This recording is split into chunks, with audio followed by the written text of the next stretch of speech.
¿Qué sería de mí si no me hubieras alcanzado? ¿Dónde estaría hoy si no me hubieras perdonado? Tendría un vacío en mi corazón, vagaría sin rumbo, sin dirección. Si no fuera por tu gracia. Como una persona habla sobre Dios, o sea, el discurso que cada persona muy particular desde su experiencia tiene sobre Dios. A toda persona tiene teología o hace teología.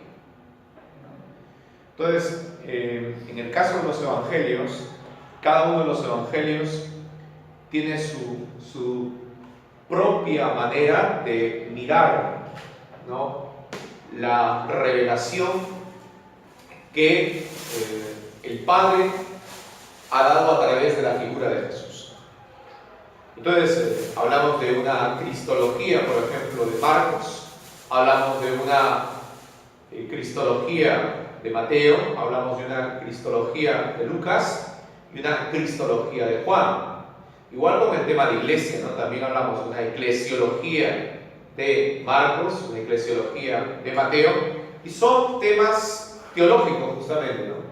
La manera de ver a Cristo, la manera de entender la iglesia, la manera de entender un tema fundamental que es, se podría decir, pues, la pasión de la vida de Jesús, el sentido del ministerio de Jesús, que se llama reino de Dios. ¿No? El reino de Dios es un elemento muy importante dentro del ministerio de Jesús. Entonces, el reino como tal, reino de Dios, ya es una palabra que tiene un contenido político, ¿no? Tiene un contenido político. La palabra reino, en el contexto en que se escriben los evangelios, ¿no?, en una cultura que está sometida al Imperio Romano, suena, ¿no?, a política. Entonces, esa palabra reino aparece en el Antiguo Testamento. Entonces, la pregunta es, ¿qué es el reino de Dios? ¿O qué se entiende por reino de Dios?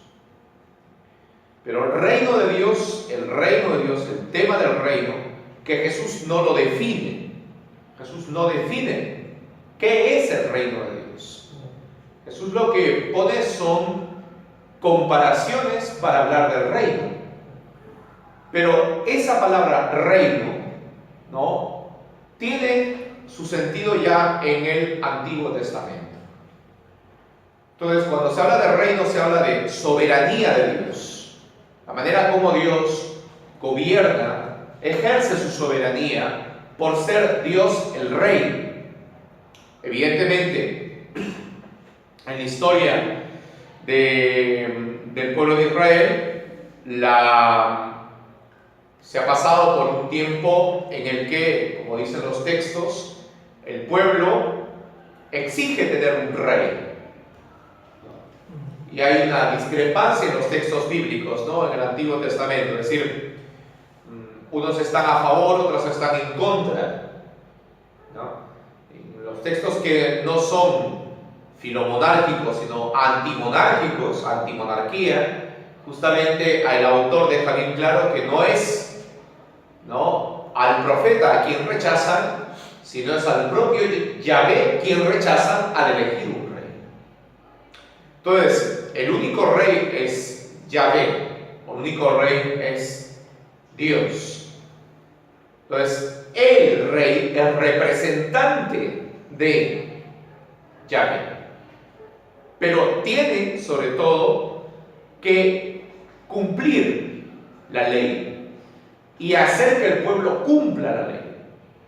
¿Ya? Entonces, ahí hay algo importante, porque el rey puede ser juzgado si es que no ha ayudado al pueblo a cumplir la ley, a observar la ley y a apartarse de todo aquello que ponga en peligro la santidad del pueblo. Porque sabemos que el pueblo tiene que ser santo como Dios es santo. Por eso es que Jesús, cuando dice, no, sean perfectos como vuestro Padre es perfecto, está retomando una idea del Antiguo Testamento. El pueblo tiene que ser santo como Dios es santo. Entonces, ahora, el reino de Dios es la soberanía de Dios. Ahora, ¿cómo se ejerce la soberanía de Dios? ¿Cómo Dios gobierna entre nosotros? ¿No? Eso es algo muy interesante. Entonces, cada uno de los evangelios, ¿no? Tiene de algún modo una parábola o frase sobre el tema del reino, ya que el tema del reino es algo fundamental dentro del ministerio de Jesús. Es algo fundamental en el ministerio de Jesús. Hoy día deberíamos plantearnos la pregunta, es decir, ¿qué entendemos por reino de Dios? O sea, en la catequesis, por ejemplo, ¿no? O sea, ¿qué se entiende por reino de Dios? ¿Cómo trabajamos este tema? Entonces, os digo, eso es algo importante entenderlo, ¿no? Bien. Entonces, Mateo tiene un tema fundamental que es el reino de Dios. Pero también Mateo, aparte del reino, tiene un tema que es el tema eclesial, ¿no? Hay una parte del Evangelio que toca el tema de cómo ejercer la autoridad, cómo ejercer, por ejemplo, cómo ejercer, por ejemplo, el perdón, ¿no? Es decir, cómo el perdón es algo fundamental, ¿no? La corrección fraterna, por ejemplo. Entonces son temas dentro del Evangelio que Mateo le da una, importancia. Otra importancia, por ejemplo, dentro del Evangelio de Mateo, hemos hablado sobre el tema del reino, el tema, por ejemplo, de la cristología. ¿Cómo ve Mateo a Cristo? Para eso nos ayuda los relatos de la infancia. Los relatos de la infancia en el Evangelio son relatos que justamente tocan como tema el origen de Jesús. O sea, ¿cuál es el origen de Jesús? ¿Cuáles son sus orígenes? Porque es muy importante saber el origen, o sea, decir, ¿de dónde viene? Porque también el origen nos va a revelar la misión que tiene este personaje. O sea, ya cuando hay el anuncio, sea en el Evangelio de Lucas o el Evangelio de Mateo, se menciona, ¿no?, para qué viene Jesús, ¿no?, la finalidad, o sea, la misión que tiene esta persona. ¿Ya? Entonces, los Evangelios de la infancia, y después otro tema importante es que en los Evangelios, como bien sabemos, son escritos cuyos autores han tomado como modelo figuras del Antiguo Testamento. Por ejemplo, en el caso del Evangelio de Lucas, la figura de Elías es como un pattern, o sea, un modelo para presentar a Jesús. Bueno, por ejemplo, tenemos el caso de la resurrección del hijo de la viuda, que es muy similar al texto de Elías en el Antiguo Testamento y la resurrección de la viuda, del hijo de la viuda de Sarepta. Entonces, han tomado figuras para presentar, lógicamente, a su receptor, a su auditorio, que conocía, evidentemente, las tradiciones judías. Mateo, en este caso, presenta a Jesús con, siempre se dice, con esa característica del maestro, pero el maestro con autoridad. El maestro con autoridad. Muy a semejanza de la figura mosaica, ¿ya? La figura de Moisés, no tanto la de Elías, sino la de Moisés. Es muy interesante porque el discurso llamado discurso de la montaña, del capítulo 5, que es un discurso bastante amplio, toca justamente el tema del, han visto esa frase, ¿no? Pues, han escuchado ustedes que se dijo, pero ahora yo les digo. No solamente comparar a Jesús como Moisés, sino compararlo con el mismo Dios, que ahora Jesús toma el lugar de Dios, ocupa el lugar de la montaña, ¿bien? Entonces es importante ese asunto, ¿bien? Entonces, vamos a ver un poco ese tema como digo, el reino, la parte eclesiológica, la cristología, que podemos hablar del sermón de la montaña, y después hay una escena muy importante porque algo característico del ministerio de Jesús dentro de su predicación son las figuras apocalípticas. La apocalíptica, el discurso apocalíptico era muy frecuente en la época de Jesús. Ahora, Jesús toma ejemplos, o sea, frases, parábolas, etcétera, y son, digamos, las parábolas que hablan del fin de los tiempos. Cuando el Hijo del Hombre llegue, nos sorprenda en la noche. Entonces son parábolas que tienen un tinte, ¿no? Un corte apocalíptico. Ahora, esto es propio del ambiente de Jesús. Se ha hablado de Jesús también como un predicador apocalíptico, ¿no? Un predicador escatológico, ¿no? Entonces, eso se encuentra en los capítulos del 25, por ejemplo, 24, 25, donde el Evangelio toca, ¿no? esas escenas, ¿no? de tipo apocalíptico. Bien, vamos a ver. Entonces queda más o menos claro sobre digamos, la hoja de ruta que vamos a tener, ¿no? La hoja de ruta que vamos a tener. Bien. ¿Alguna pregunta? Vamos a ver. Padre. Sí. En Mateo habla sobre el reino de los cielos, en cambio Lucas habla sobre el reino de Dios. Ajá. ¿Hay una diferencia? Por supuesto. Ahí nomás se puede ver que el Evangelio es mucho más, tiene, digamos, un corte más judío por el tema de no pronunciar el nombre de Dios, sino hace referencia al lugar, al espacio donde Dios habita.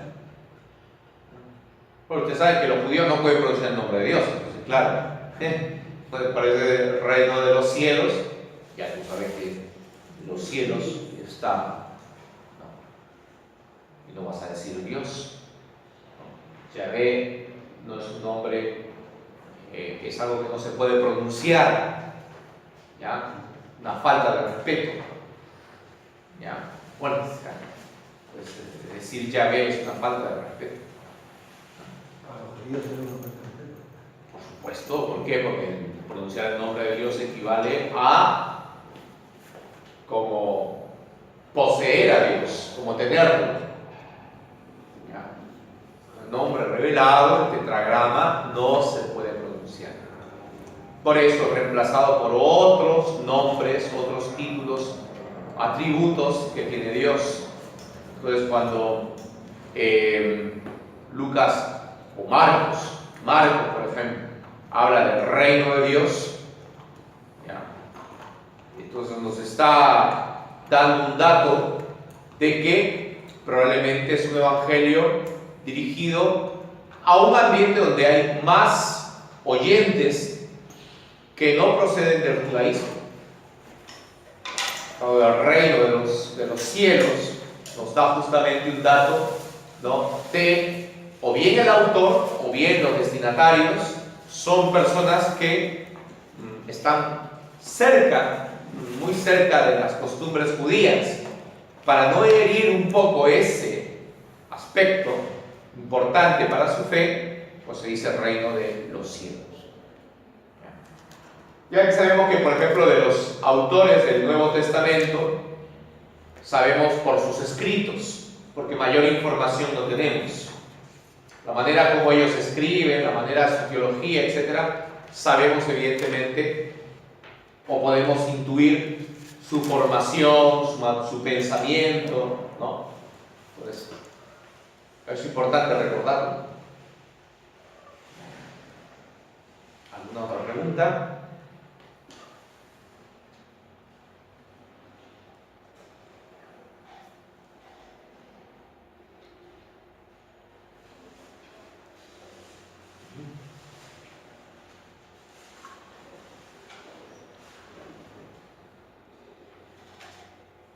Bien, comencemos entonces por el inicio. Empecemos por el principio.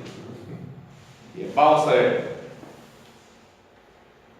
Entonces, vamos a echar un vistazo acá sobre como digo, lo que van apareciendo de los temas que hemos marcado, ¿no? La cristología, la eclesiología, el tema del reino, el tema del juicio final, el discurso apocalíptico, ¿no?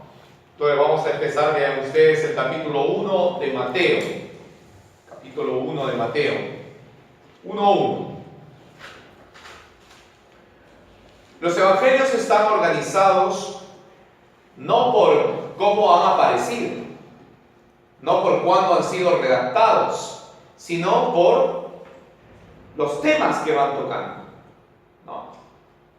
Claro, si Mateo inicia su evangelio con la genealogía de Jesús, entonces es normal que esté al inicio, ¿ya? Por el relato de la infancia, pero por iniciar con la genealogía. Lucas también tiene la genealogía, pero lo pone en el capítulo 4.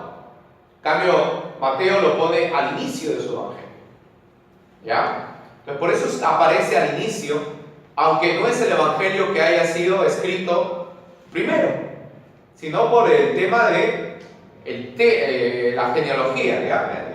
Comienza con los antepasados de Jesús. Ahora, esto era muy común, ¿eh? En la literatura antigua, hacer genealogías de personajes famosos era muy común. O sea, no es nada, digamos, aquí novedoso el que comience hablando la biografía o el evangelio de los antepasados, haciendo una lista de los antepasados de Jesús. Esto se hacía de los emperadores romanos, se hacía de algunos personajes famosos de la historia. Cuando se hablaba, digamos, de ellos, se hacía biografías de personajes de la antigüedad, se comenzaba a hablar de sus antepasados. ¿Por qué? Porque así tú respaldabas la importancia de esta persona. O sea, mira quiénes fueron sus abuelos. O sea, no son cualquier cosa. Mira de dónde viene, ¿no? Mira la historia que tiene.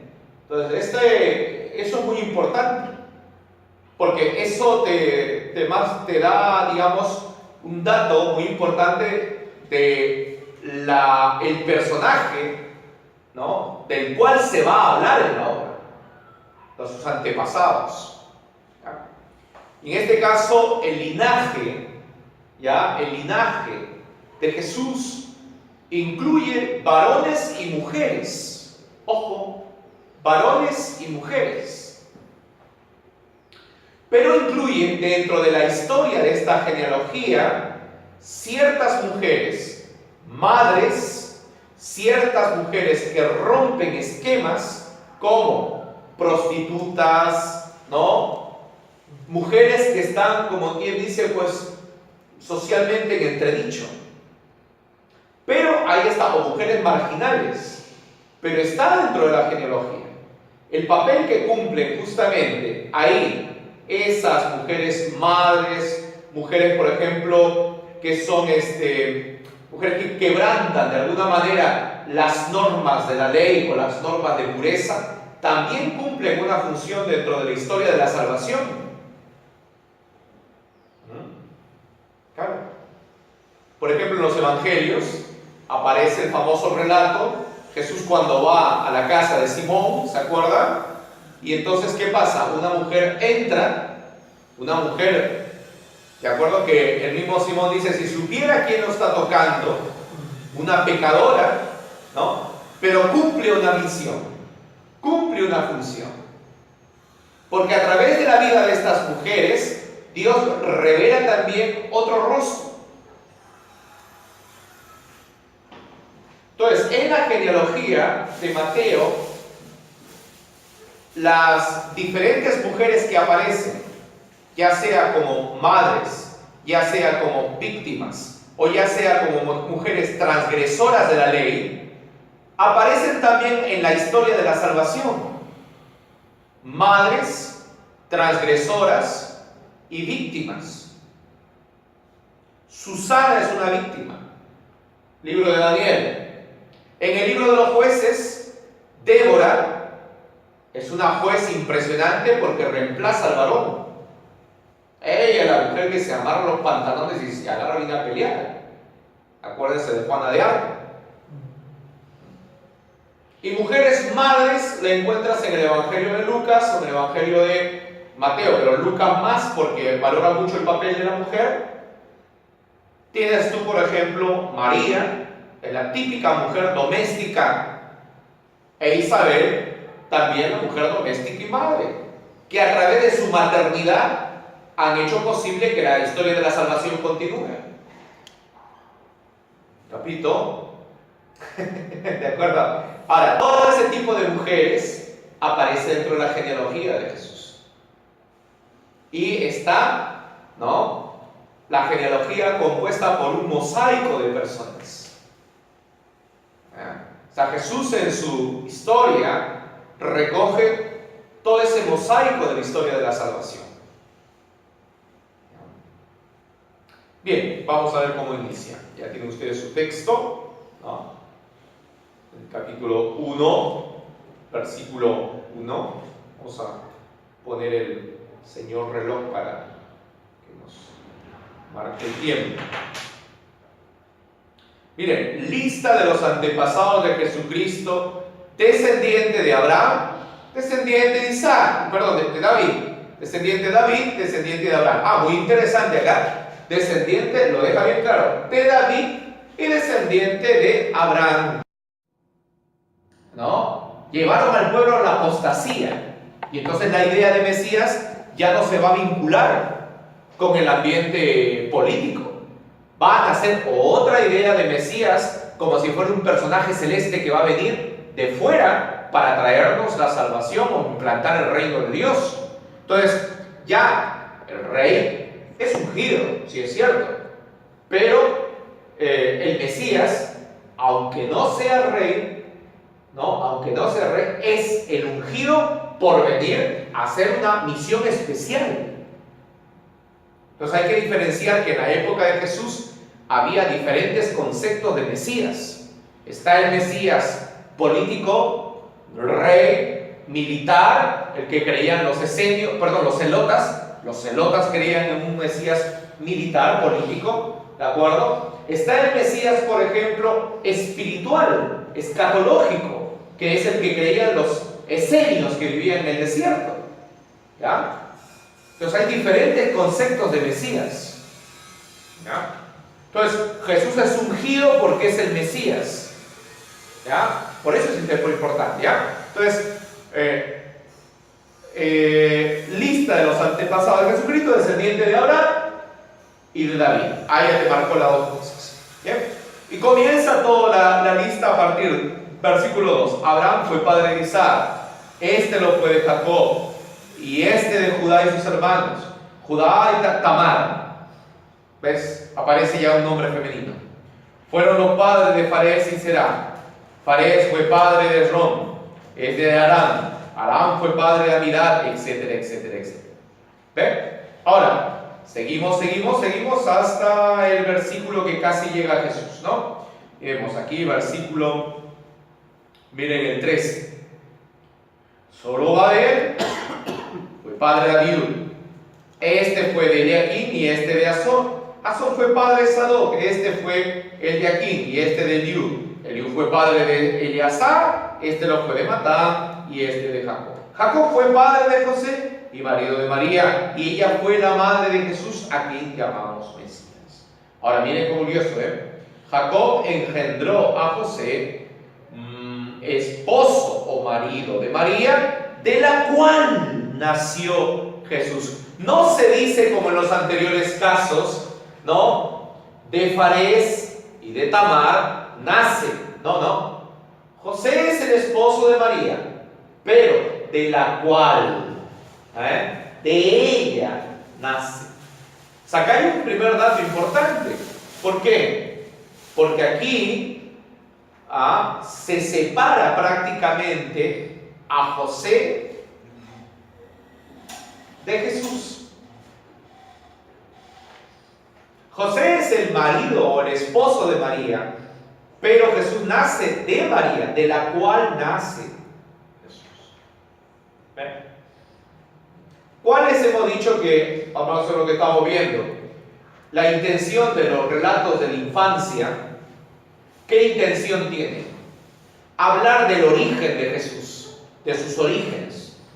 Y como el evangelista quiere marcar muy bien que el origen y la procedencia de Jesús es Dios, separa a José de María.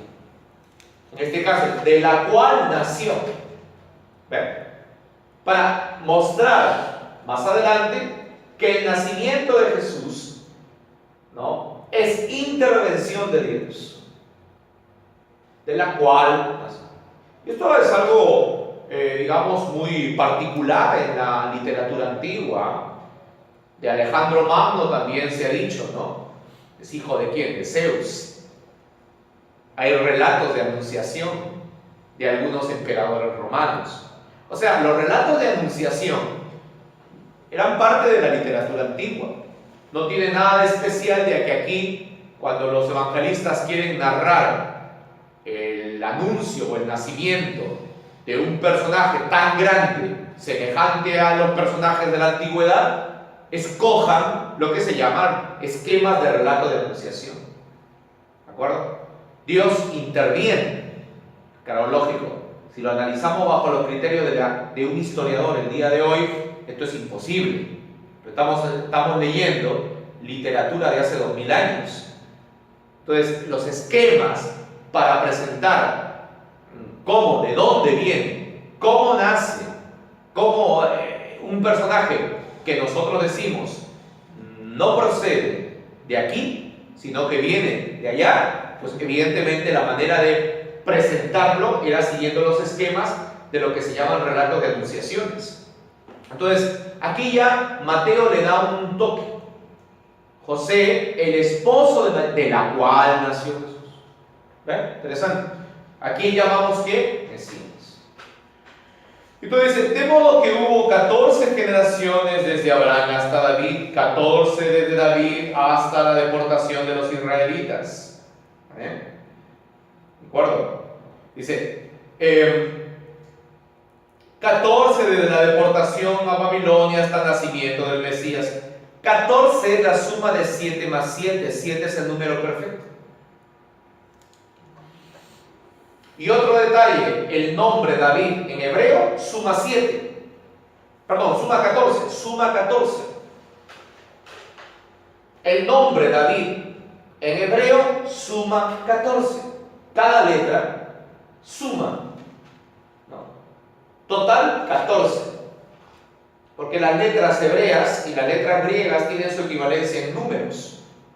Y entonces, el nombre David en hebreo, el total de la suma de las letras, David, es 14. 14 es 7 más 7. En la mentalidad judía, el 7 es perfecto, totalidad, perfección. Ahora, cuando un número se suma o se duplica, aumenta su cualidad. Entonces tenemos sumamente perfecto. El 6 es imperfección, pero el 7 es perfección.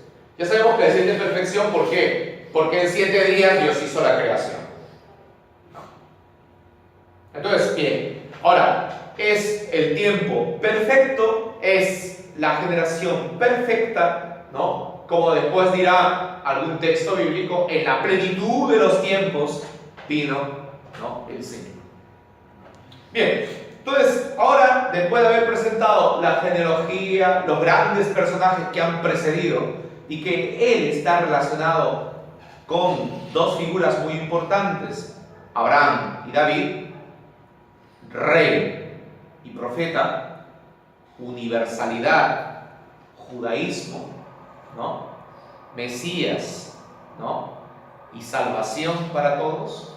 Ahora, entonces ya viene a narrar la escena del nacimiento, ¿no? Como digo, es muy interesante. En Lucas, la anunciación se hace a María, ¿no? El ángel entra, muy interesante, ese entrar donde está María, hace referencia a la intimidad de María. No es que entra y abre la puerta y entra a la casa. ¿De acuerdo? O sea, entra en María. Entra en María. Acá el anuncio es a José. A diferencia de Lucas, acá la anunciación se hace en sueños. Porque los sueños es un elemento muy oriental, es un movimiento muy semítico de que Dios revela a partir de los sueños. ¿Ya? Fíjense ustedes la figura de el famoso José en el Génesis, el que interpreta los sueños, ¿se acuerdan? Y sus hermanos, ¿no? Que lo echan a una fosa, ¿no? Para que una fiera no... Claro, la fiera eran los hermanos, ¿no? Entonces, lo echan ahí a una fosa, ¿no? El hijo de Jacob, ¿no? Bien, entonces los sueños era algo muy, digamos, común, este tema de la divinidad utiliza o emplea los sueños para... Y todo el mundo está soñando, porque acá todos sueñan. Sueña José, sueñan los magos, ¿no? Entonces, el nacimiento de Jesucristo fue así. María, su madre, estaba comprometida para casarse con José, pero antes de vivir juntos se encontró encinta por el poder del Espíritu Santo, ¿eh? Entonces, claro, ahí está muy claro. Ya lo ha dicho antes. José, el esposo de María, de la cual nace el Mesías. Acá se encontró antes de estar juntos, porque los desposorios y el matrimonio son dos etapas muy distintas. Ya sabemos que la edad para poder casarse a partir de los 12, a partir de los 13 años, era una edad donde los judíos hacían los contratos matrimoniales para sus hijos. Como las familias normalmente hacían este tipo de contratos, los jóvenes no se conocían. Entonces, había que tener una época, un tiempo, un espacio para que pudieran conocerse. Esos son los desposorios. Los desposorios, de alguna manera, tienen ya la obligatoriedad del compromiso de un matrimonio. Ya. De manera que si la mujer fallaba por infidelidad ya en los desposorios, podía merecer la pena de muerte. Tenía el mismo castigo, la misma pena por haber, digamos, quebrantado, porque los desposorios ya tenían un compromiso fuerte. Entonces, el matrimonio era ya la época, esa la ceremonia donde el marido va donde la casa de la novia y se la lleva a vivir consigo a la casa de los suegros. Entonces, importante ese dato porque en esta época no hay, ¿no? Porque deja bien claro, ¿no? O sea, para decir nuevamente el Evangelio, la procedencia de Jesús, el origen de Jesús, no está ligado con un hombre alguno. ¿Por qué? Porque hay un dato importante, un modo de decir también de que lo que Jesús nos va a revelar no procede de padre humano. Esto es teología. En realidad, quien se habría encargado de la enseñanza es José, pero los evangelios no están narrando eso, están narrando el significado que tiene la vida de Jesús. Entonces, lo dejan bien claro. Lo que Jesús va a revelar sobre Dios no se lo ha enseñado un hombre alguno. Entonces, por eso este niño que va a nacer es obra del Espíritu Santo. No está ligado a una figura humana. ¿No ves que en el ambiente judío todo lo que aprendía un niño se lo daba a su padre? ¿Ah? Entonces aquí lo deja bien claro, no es que hay una relación con. ¿Ya? Entonces eso es importante, ¿ya? Bien. Ahora, José, su esposo, que era un hombre justo, la palabra justo es muy importante, porque siempre se habla del tema de las personas que son justas. El Evangelio de Lucas lo toma muy bien, ¿eh? Zacarías e Isabel eran justos ante Dios. ¿No? Ana, la profetisa, es justa ante Dios. Simeón, el anciano, era un varón justo. O sea, el tema de ese es un tema teológico. ¿Por qué? Porque aquí ser justo en el Antiguo Testamento, en la teología de la bíblica, ser justo es una persona que observa la ley.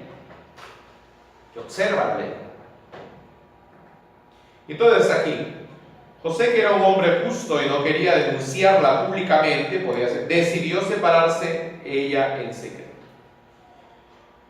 Ya había pensado hacerlo así cuando el ángel se apareció en sueños, ¿ve? En sueños, ¿ya? Un momento. Aló.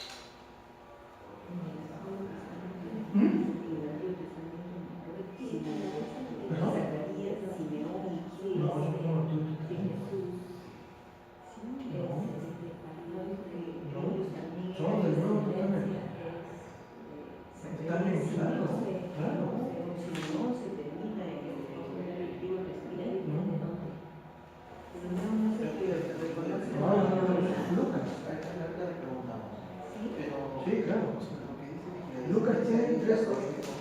Incluso hay un cántico que se llama el Nunc Dimittis, es el que hace Simeón.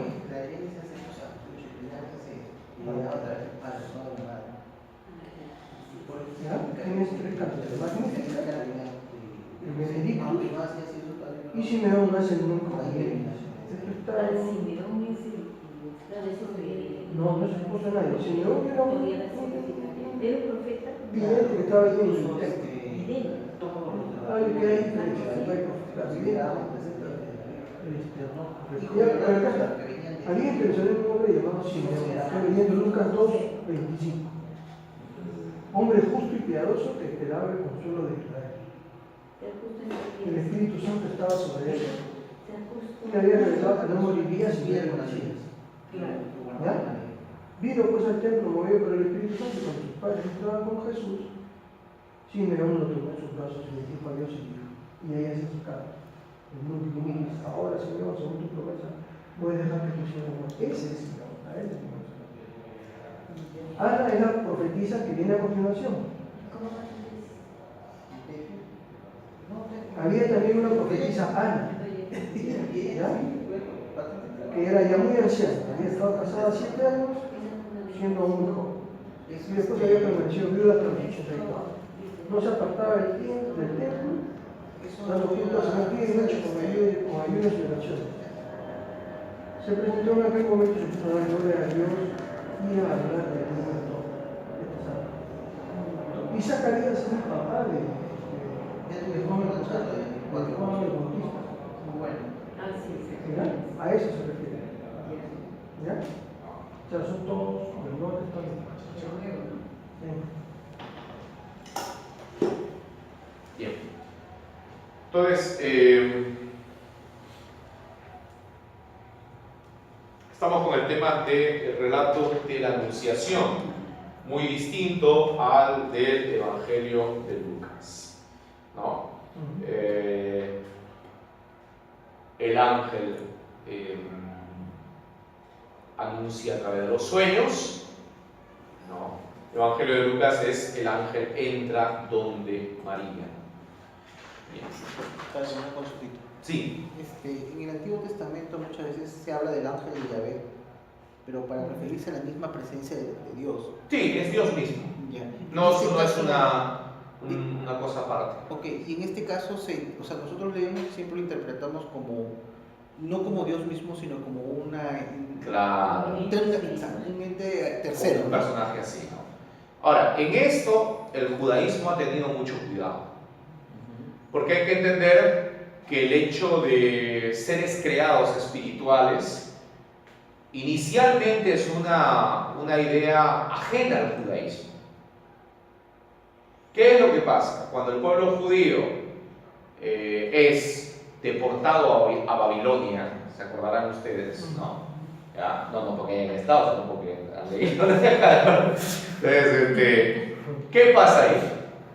Pues los judíos observan que hay diferentes divinidades, ¿ya? Diferentes divinidades, diferentes seres espirituales, algunos malos y otros buenos. Entonces, al regresar, se desarrolla el tema de la angelología.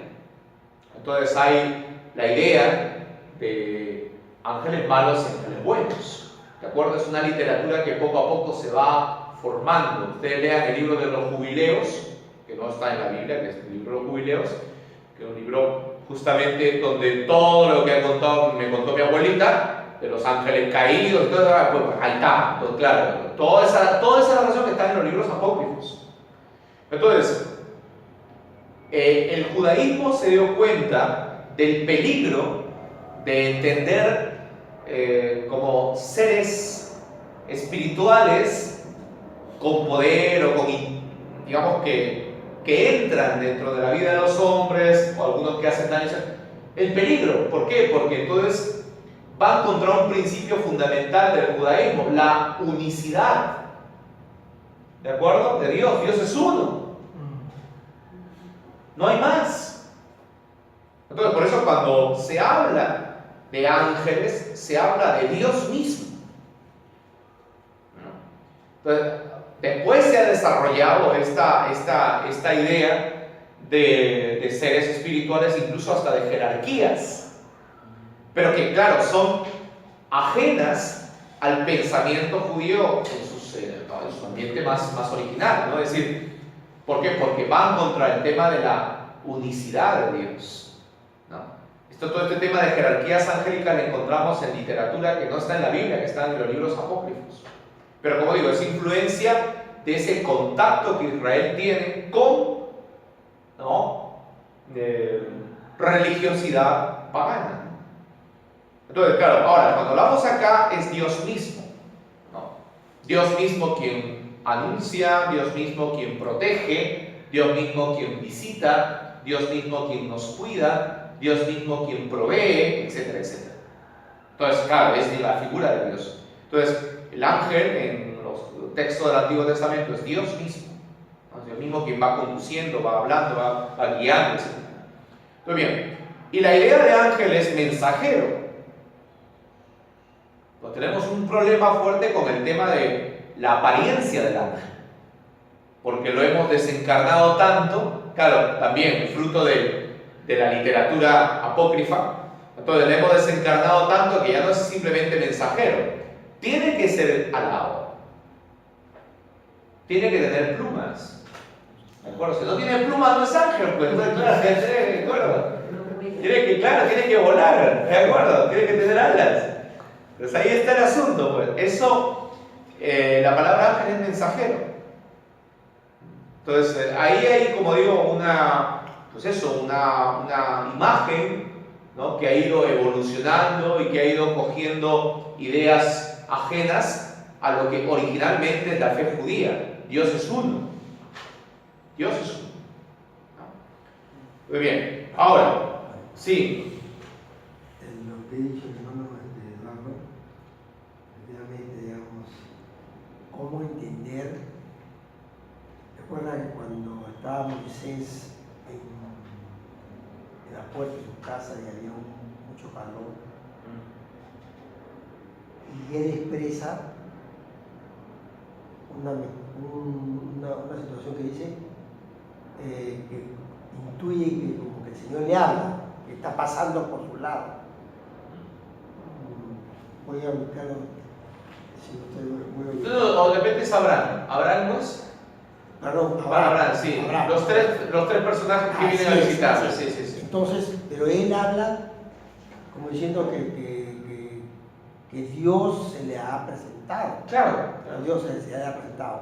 Pero los tres personajes, digamos, después como que para él son iguales, digamos, o sea, en la presentación de Dios, los tres personajes están iguales de percepción también, pero ya están concretos, o sea, porque les brinda agua, les da de comer, les hace un agasajo. Sí, ahí es el tema de la hospitalidad que hay al extranjero o al peregrino, que es propiamente típico del ambiente oriental, ¿no? O sea, la hospitalidad, casualmente el caso del pecado de las ciudades de Sodoma y Gomorra es que no son hospitalarios.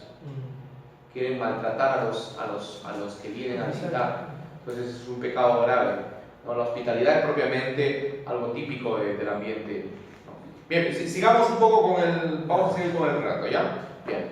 Ahora, ya había pensado hacerlo así cuando el ángel del Señor se apareció en sueños y dijo: José, descendiente de David, no tenga miedo en tomar a María por esposa, porque el hijo que espera es obra del Espíritu. ¿Ves? Nuevamente, otra vez, se para. Ahí hay un tema ahí, como digo, bien claro, para dejar que todo lo que va a revelar no procede de naturaleza humana. María tendrá un hijo y tú le pondrás por nombre Jesús, ¿no? Yeshua, ¿no? Ese es su nombre, Yeshua, que es la abreviación de Josué. ¿Ya? Josué en el Antiguo Testamento es un personaje importante, ¿no? Es el que hace pasar al pueblo, ¿no? A la tierra prometida, ¿no? Entonces, Josué ahora, hay algo importante aquí, ¿no? Los judíos que vivían han venido dominados por muchos pueblos paganos, ¿no? Pero por el ambiente romano tenían la costumbre de poner a sus hijos nombres que hicieran nombres de personajes importantes de su historia, ¿no? Afianzar el nacionalismo es muy importante en épocas en las cuales uno vive dominado por digamos, naciones extranjeras. Entonces, Jesús es el diminutivo de Josué. Pero acá viene el tema. El nombre representa a la persona. ¿Por qué? Dice, porque salvará al pueblo de sus pecados. Entonces te da la explicación del nombre Yeshua. Yeshua es salvación de Dios. ¿Ya?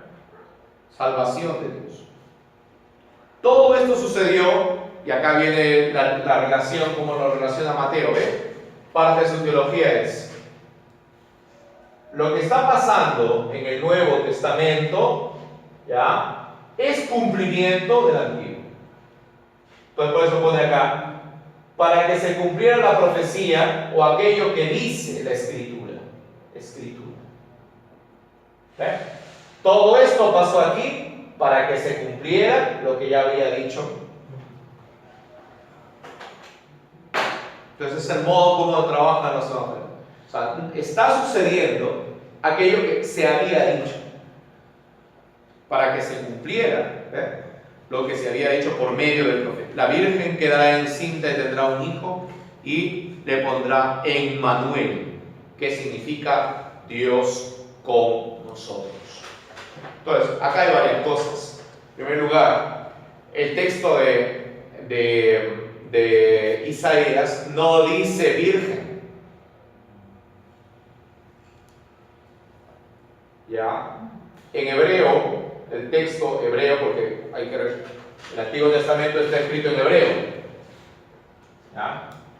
Si vamos nosotros al texto hebreo del profeta Isaías, ¿ya? Que creo que es el 7, capítulo 7, no dice virgen, dice doncella.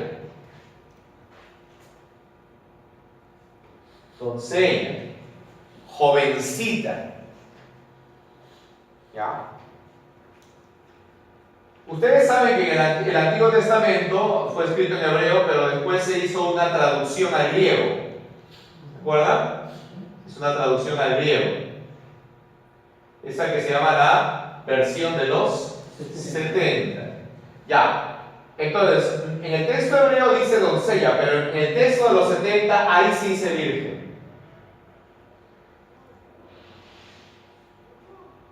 Entonces, ¿qué significa? Que el Evangelio de Mateo ha tomado esta idea no del texto hebreo, sino de la traducción de los 70.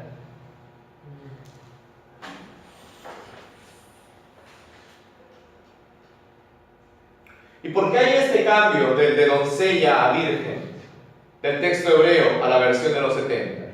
Hay este cambio porque ya en la versión de los 70 se introduce la idea de que el Mesías, su nacimiento será por obra de Dios. Será algo extraordinario. Ya no es el rey simple. Su nacimiento va a ser algo extraordinario. Es la idea que introduce la versión de los 70 en griego, la traducción. Entonces, Mateo ha tomado la expectativa mesiánica de la versión de los 70, la idea de Mesías de la versión de los 70. Además hay que recordar que en la época de Jesús y en la época en que se redactaron los evangelios, había gran parte del judaísmo que leía la versión griega de los 70. Es más, los primeros cristianos, que son cristianos que vienen del ambiente pagano, judíos que son del ambiente de la diáspora, ¿qué cosa leen? La versión griega, claro. La reacción de Herodes es matar a los inocentes. Pues, ¿esto a qué nos está haciendo referencia? Al éxodo, al pueblo de Israel. Ahora, si por ejemplo aquí el hermano me preguntara, ¿pero realmente hubo una matanza de inocentes? Difícil que lo hubiera. Ahí en Belén, la iglesia de Belén, hay como unas grutas. Hay unas grutas, ¿no?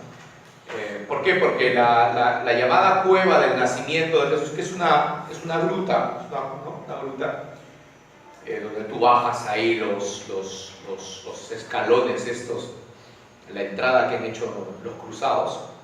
Porque en realidad el lugar del nacimiento de Jesús tenía una entrada pequeña, ¿ya? Pero tuvieron que abrir otra para que pudieran entrar porque eran tantos los peregrinos.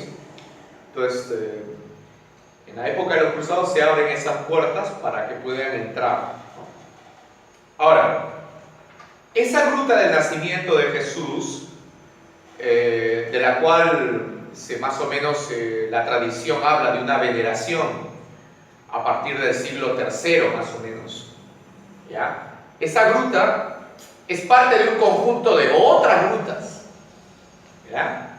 Entonces, las otras grutas tienen su nombre. La gruta de los sueños de José, la gruta de los santos inocentes. De hecho, en la gruta de los santos inocentes se han encontrado varias tumbas, ¿ya? Varias tumbas, pero no son evidentemente de la época de Jesús. Parece ser que, como la costumbre era, así como la costumbre era enterrar en las iglesias, ¿no?, también se ha querido enterrar en los lugares santos en una época. Bueno, ¿por qué es difícil una persecución o una matanza a esta escala? Porque recordemos que lo único que puede aplicar pena capital en la época de Jesús es el Imperio Romano. Semejante matanza hubiera quedado registrada en los archivos de Roma, o por lo menos en los historiadores antiguos, ¿no? Entonces, Herodes estaba prácticamente, digamos, subyugado a Roma. O sea, no podía haber una decisión de ese tipo. ¿No? Entonces, acá otro dato teológico es la intención del evangelista en relacionar a Jesús con la figura de Moisés. De Egipto llamé a mi hijo. ¿De acuerdo? Y claro, ¿de dónde viene Jesús cuando ya termina todo el tiempo de Herodes el Grande? De Egipto. Y de Egipto Jesús va a volver ¿a dónde? A la Palestina. Ajá. Entonces, igual es el camino que hace Moisés, ¿no? Moisés también, evidentemente, va a conducir al pueblo de Egipto a la tierra prometida.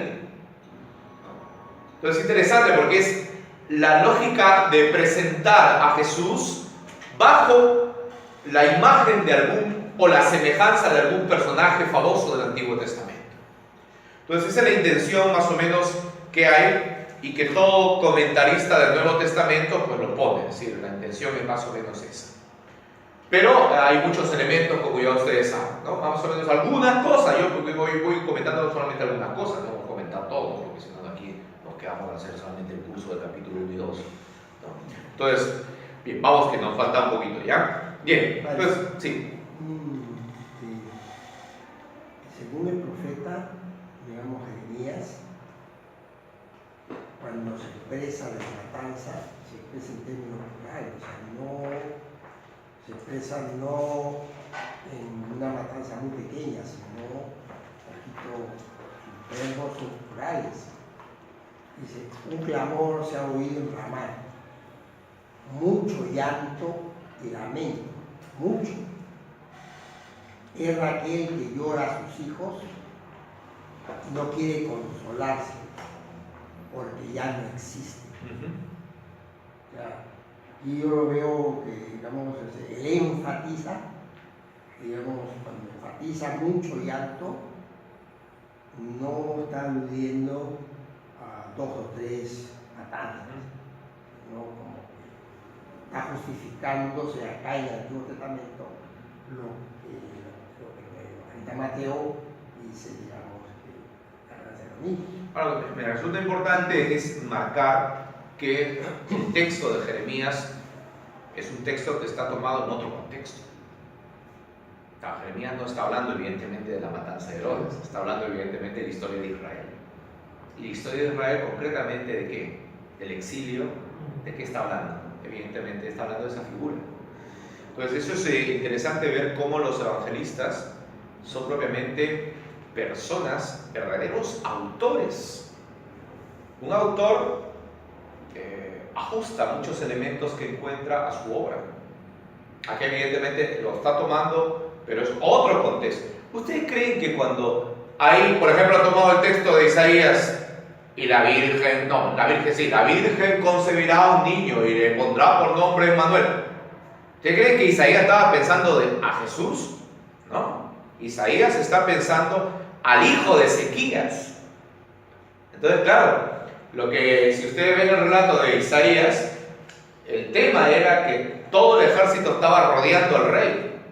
Y el rey tenía la decisión de aliarse con otras naciones, ¿de acuerdo? Y entonces le dice, oye, no confíes en los carros de guerra ni en los otros que te pueden apoyar militarmente. Confía en el Señor te va a dar un signo. ¿Cuál? Tu mujer está encinta. Y que claro, ¿el signo cuál es? El signo va a ser de que vas a tener un heredero y que siempre va a haber sentado en tu trono un heredero. Pero el otro confía al final en la fuerza de los aliados y pierde la batalla. Entonces, claro, ha tomado de otro contexto una frase para adecuarla. ¿Ves? Entonces, ¿se dan cuenta? Los autores del Evangelio son verdaderos intérpretes, son personas, verdaderos autores literarios que han adecuado el texto a lo que ellos quieren presentar, ¿no? Bien, vamos a seguir un poquito adelante. Vamos a hacer. Ahora dice: por aquellos tiempos que predicó Juan Bautista en el desierto, en su proclamación decía: convertíos a Dios, porque el reino de los cielos está cerca. Juan era de aquel a quien el profeta, nuevamente, ¿ves? El profeta había dicho: una voz grita en el desierto, preparad el camino del Señor, allanadle sus senderos. Nuevamente está tomando el texto de Isaías, pero como digo, de la versión de los 70. Juan iba vestido con una ropa hecha de pelo de camello, que sujeta al cuerpo con un cinturón de cuero. Su comida era de langostas y miel silvestre. Acudía a él Jerusalén, toda Judea y toda la provincia de alrededor del Jordán, y eran bautizados por él en el Jordán, confesando sus pecados. Ahora, esto está tomado evidentemente de la tradición. Sobre todo recuerden que Marcos precede a Mateo. Si Marcos es el primer evangelio, aquí está siguiendo, Mateo está continuando la estructura de Marcos.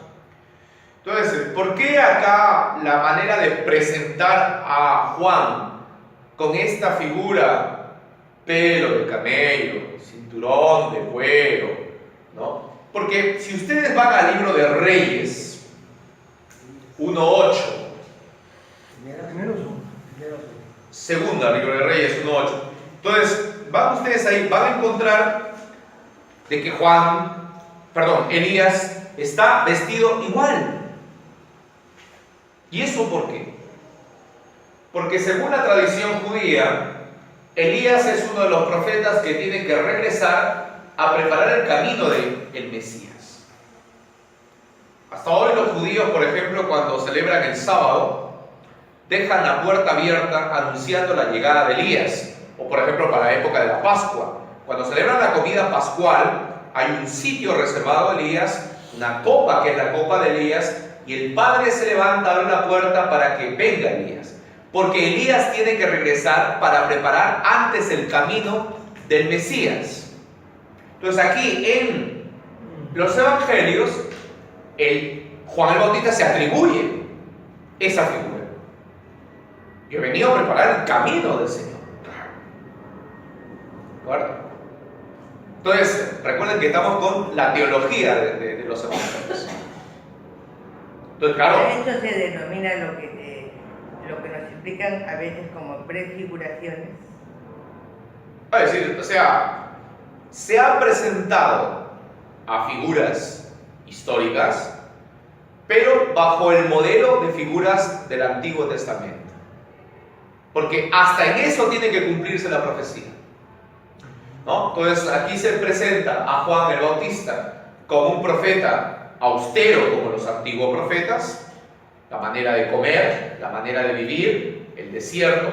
Ojo que el Jordán también tiene que ver con Elías.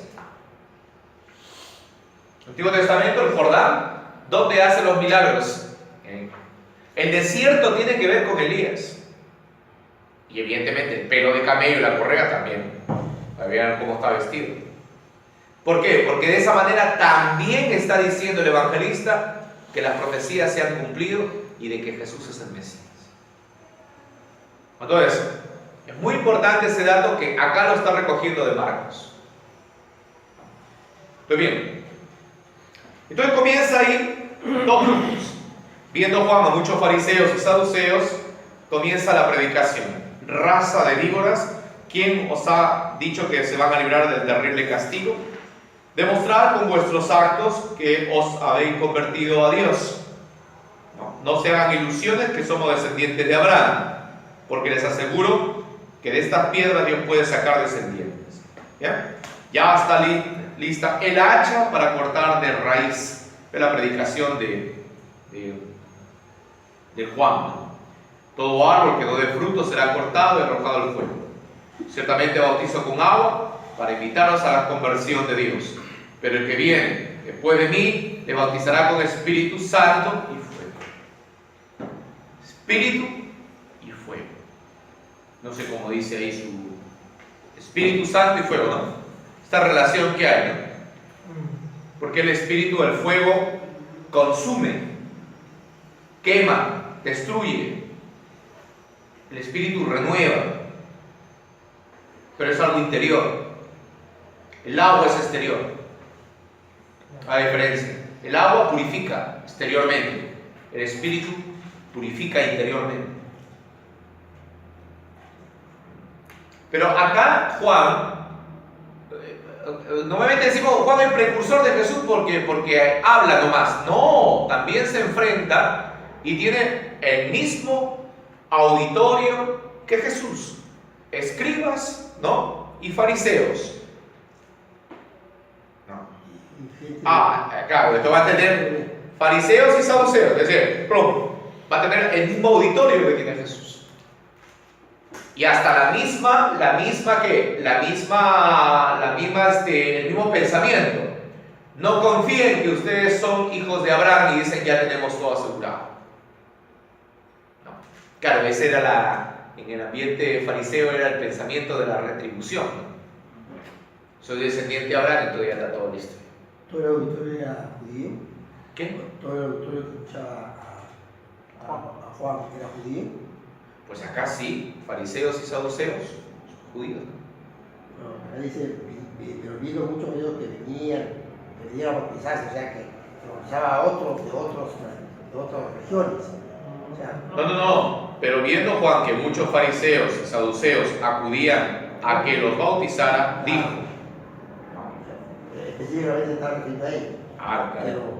Pero él también, digamos, da a entender que también bautizaba a otros de otras regiones. O sea, también a otra. El entorno es Jerusalén, Judea. No dice más a quién bautizar, pero está refiriéndose en este caso a estos personajes. Bien. Entonces ahora, en aquel tiempo, pero el discurso de Juan es bien duro, ¿no? Duro, dice aquí. Viene después de mí bautizar con Espíritu Santo y fuego. Él es más poderoso que yo, ni siquiera merezco llevarle las sandalias. ¿Cómo hace ahí? Bautizará el Espíritu Santo.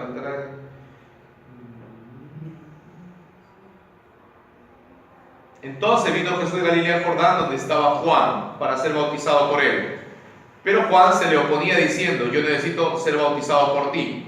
¿Tú acudes a mí? Jesús respondió: permítelo ahora, porque así conviene que cumplamos toda justicia. Entonces se lo permitió. Y Jesús, después que fue bautizado, subió enseguida del agua. En ese momento los cielos fueron abiertos y vio al Espíritu que descendía como paloma y se posaba sobre él. Se oyó una voz de los cielos que decía: este es mi Hijo amado, en quien tengo complacencia. Bien. Aquí hay muchas cosas que está siguiendo a Marcos, pero hay una cosa que no sigue a Marcos.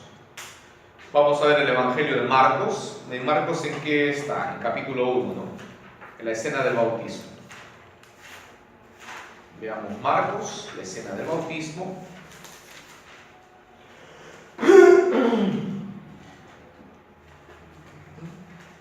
Marcos, la escena del bautismo, veamos ahí.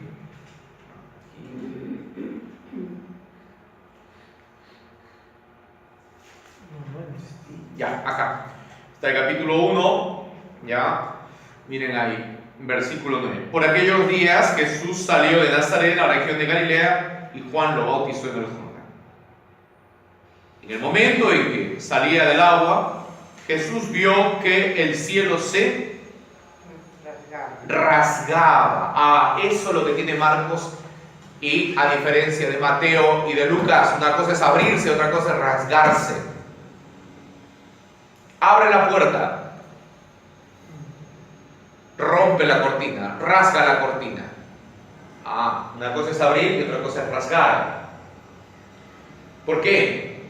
Porque abrir tú puedes abrir y volver a cerrar. Rasgar ya no puedes. Ya no puedes. Se rasga el papel ¿no? Se rasga la tela y aunque las usas, ¿no? Te puedas tú hacer ahí una enmendadura, se va a notar. En cambio, tú abres la puerta, cierra. Muy distinto. Ve la frase de Mateo, es más dura, ¿no? Rasgarse significa que con Jesús se ha inaugurado un diálogo entre Dios y los hombres que no se va a poder volver a cerrar. En cambio, en Mateo es abrir, pero se puede cerrar, curioso. Marcos lo ha dejado con mucha claridad, se rasga. Es más fuerte el tema. En la muerte de Cristo. Ah, qué bien. Se rasgan los así. El velo del templo. Se rasgó. De arriba abajo. Eso también tiene una explicación judía. ¿Eh? Se rasgó el velo del templo en la muerte de Jesús.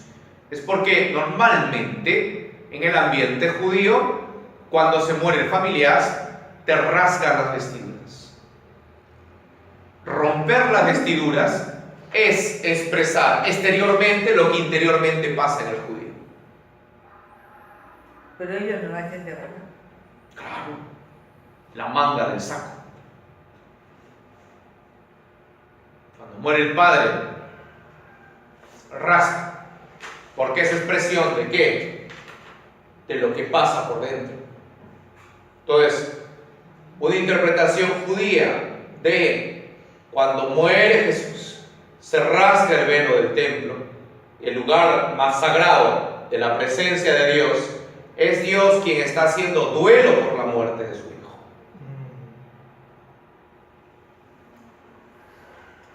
¿Ya? Bien, ahora. Pues bien, vamos ahora con el tema. Seguidamente viene el tema de las tentaciones.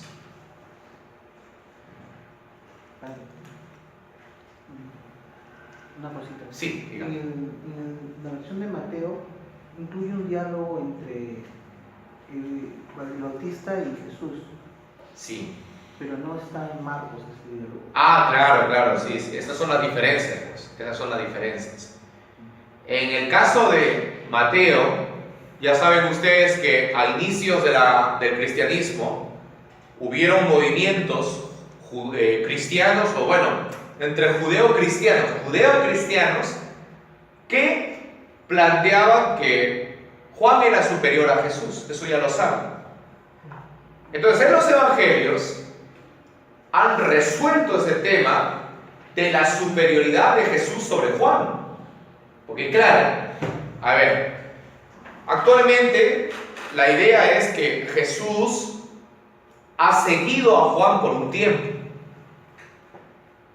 Jesús ha sido discípulo de Juan por un tiempo. Claro, porque normalmente un maestro bautiza al discípulo, no es al revés. Bajo ese argumento, algunos cristianos, algunos en el ambiente cristiano, planteaban de que Juan era superior a Jesús. Entonces, en los evangelios, eso se ha resuelto de la siguiente manera. A partir de los diálogos que en los evangelios aparecen entre ese conviene que tú lo hagas. No, pero tú debes bautizarme a mí. Claro, entonces eso ha solucionado el impasse que había en inicio del cristianismo sobre quién era superior, Juan o Jesús. Repito, sí. Creo que había comunidades religiosas que seguían a Juan Bautista. Claro, sí, sí, lo que llamaban los anabaptistas. Pero, ¿qué significaba esto? Que entonces no reconocían que Jesús era el Mesías, que había una duda muy grande cuando ellos no se daban cuenta que Juan no era el Mesías, que Juan no era el Mesías, nunca lo reconocieron como Mesías, pero lo reconocían como superior. ¿En algún momento pensaron que Juan era el Mesías? No, en algún momento piensan de que la vocación o lo que el Señor tiene como misión se lo da a Juan. ¿Entienden? Claro, o sea, se lo da a Juan. De hecho, de ese momento. pero histórica. Porque evidentemente la base es que ahora podemos deducir tal vez que Jesús fue seguidor de Juan por un tiempo. Bajo ese criterio, probablemente sembró una duda al inicio. Y eso se ha resuelto en los evangelios, insertando ese diálogo donde el otro, evidentemente, se abaja. No soy digno ni siquiera. ¿Ya? ¿De acuerdo? Pero para solucionar ese impasse. ¿De acuerdo? Ahora, en la historia de la iglesia ha habido herejías, justamente, y una de ellas es la que se mantiene en el ambiente de los testigos de Jehová y todos estos señores, que dicen que Jesús comenzó a ser hijo de Dios a partir del bautismo. ¿Sustentando en qué? En que en el bautismo se abren los cielos y escucha, tú eres mi hijo, yo no te... Claro, bajo ese criterio, incluso se dio origen a algunas herejías. ¿Ven? Entonces, por eso es que el Evangelio de Juan es un evangelio muy, muy querido, sobre todo en los primeros concilios de la iglesia. Porque el Evangelio de Juan, en el prólogo, comienza, en el principio existía ya la pared. Entonces, sigue el discurso,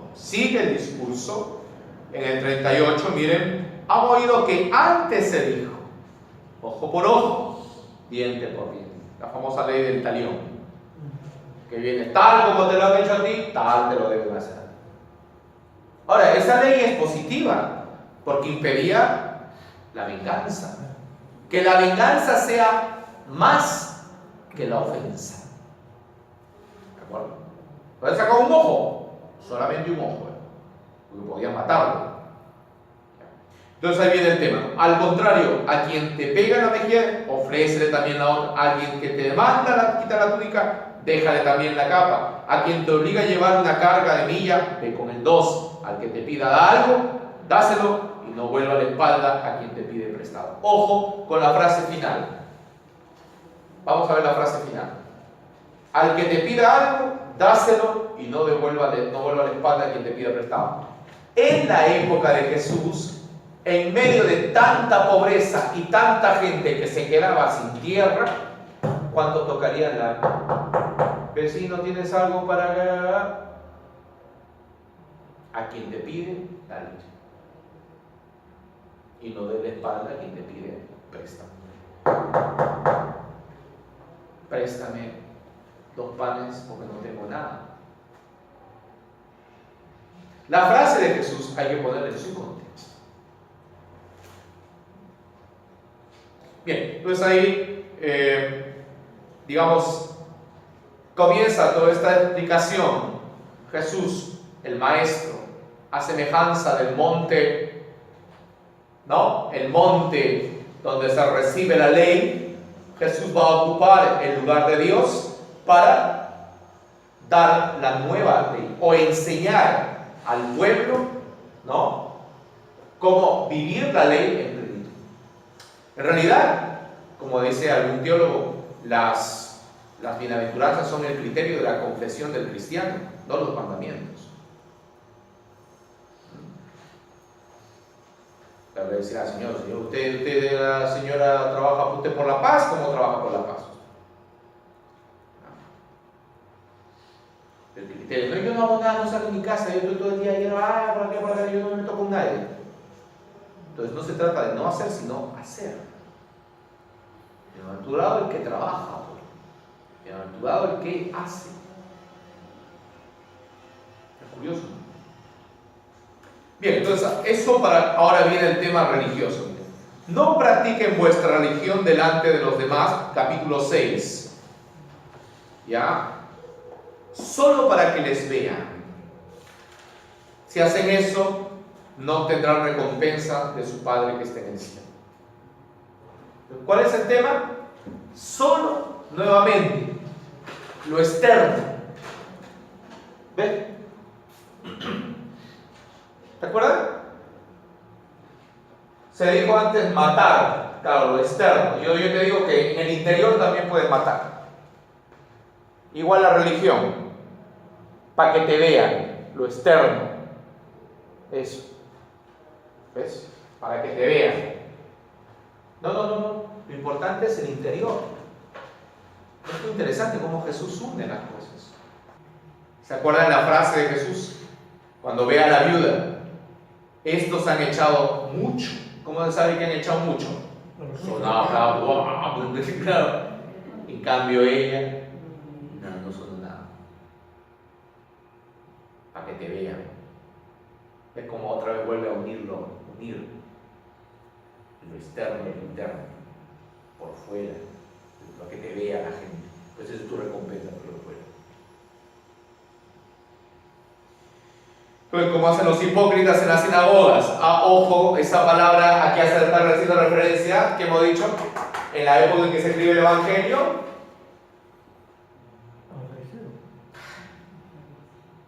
a los fariseos. El cristianismo está en conflicto ¿con quién? Con el ambiente de la sinagoga. ¿Cómo lo inserta acá? Los hipócritas. Esto es de parte del evangelista. ¿Cómo hacen los hipócritas? Ahí está en la sinagoga. Claro, es que seguro que, claro, ya los cristianos ya no están en la sinagoga, los han echado. Pero por eso la frase de hipócritas. Dice, para ser alabados, yo digo que vaya a su recompensa. Pero cuando dé limosna, que no sepa tu izquierda lo que hace tu derecha.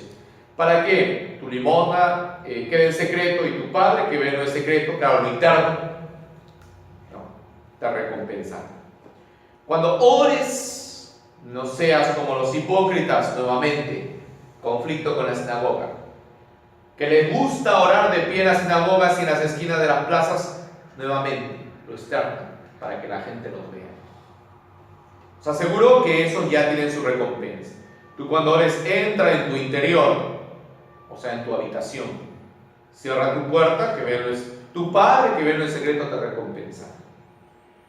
Y cuando ores, no repitas inútilmente palabras como hacen los paganos que imaginan que mucha palabrería va a hacer caso al Señor. Todo eso le está echando al otro lado. Por tanto, ¿qué podemos concluir acá? Los evangelios también tienen un fin apologético. Tratan de defender al cristianismo frente al ambiente fariseo. Ahora, ¿qué cosa le dirán los otros? Para eso hay que ir al Talmud y ver cómo a Jesús en el Talmud se le presenta en medio de un mar de heces hirviendo. Fuerte, ¿no? Entonces, a Jesús en el Talmud se le da sus chiquitas. Por eso es que el asunto, ¿no? Algunos que dudan de la existencia histórica de Jesús. En el judaísmo no se duda de la existencia histórica de Jesús. En ningún momento. Más que todo se le ataca. Pero se le ataca desde la época de la corriente farisea. Se le ataca. Entonces comienza la oración del Padre Nuestro, que es esta la oración que nosotros en la liturgia tenemos. Porque la de Lucas es la más breve. Entonces, ahora, ¿qué es lo que ha tocado acá? Ayuno, limosna y oración. Tres pilares de la devoción judía se pueden corromper cuando lo interior no va de acuerdo con lo exterior. Cosas tan valiosas se pueden corromper. Ahora, aquí Jesús se une un poco a la crítica a semejanza de los profetas. Los profetas en el Antiguo Testamento siempre critican el culto falso. Bien. Entonces sigue el tema de no acumular riquezas, ¿no? Etcétera. No vivir, versículo, versículo 24, 25, ¿no? No, el tema ahí de preocupación por lo que van a vestir y por lo que van a comer, ¿no? Sigue con el tema de la riqueza. Y el tema de no juzgar a los demás, ¿no? Entonces todo el discurso de la montaña es eso, ¿no? Y entonces, bien, vamos a ver cómo termina. Miren ahí, 24, 7, 24. Miren cómo termina el sermón del monte.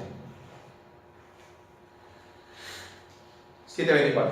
Todo el que oye mis palabras y hace caso a lo que os digo se parece como un hombre prudente que construyó su casa sobre la roca. Vino la lluvia, crecieron los ríos, soplaron los vientos contra la casa, pero no se cayó porque tenía sus cimientos sobre la roca. Pero todo el que oye mis palabras y no hace caso a lo que yo le digo es como un tonto que construyó su casa sobre la arena. Vino la lluvia, crecieron los ríos, soplaron los vientos y la casa se derrumbó. Fue un completo desastre, ¿no? Entonces termina el discurso con un ejemplo. Si escuchamos, si hacemos caso, si seguimos la interpretación de la ley de Jesús, fundamentamos nuestra casa sobre la roca, sólida. Evidentemente, ¿a qué está haciendo referencia? Probablemente al templo de Jerusalén. La casa del Señor es una casa fuerte, construida sobre la roca. Bien. Ahora, la roca es Cristo. Eso lo va a retomar el Nuevo Testamento. Entonces, ¿y cómo termina? Otra vez, metiéndoles un golpe ahí abajo al 28. Cuando Jesús acabó de hablar, la gente estaba admirada como enseñaba, porque lo hacía con plena autoridad y no como los maestros de la ley. ¿Ven? Otra vez. No se olviden del contexto. Bien, Jesús bajó del monte, seguía mucha gente, en eso se acercó un hombre enfermo de lepra, etcétera, etcétera, etcétera. Entonces eso sigue ahora bien la parte de las acciones de Jesús. Ya saben ustedes que el Evangelio de Mateo está dividido en discursos, acciones. Discursos, acciones. ¿Cuántos discursos hay? 5, como semejante, como si fuera el Pentateuco a la Torá. Bien, vamos a ir a ver, tenemos el tema de capítulo 10. La elección de los 12.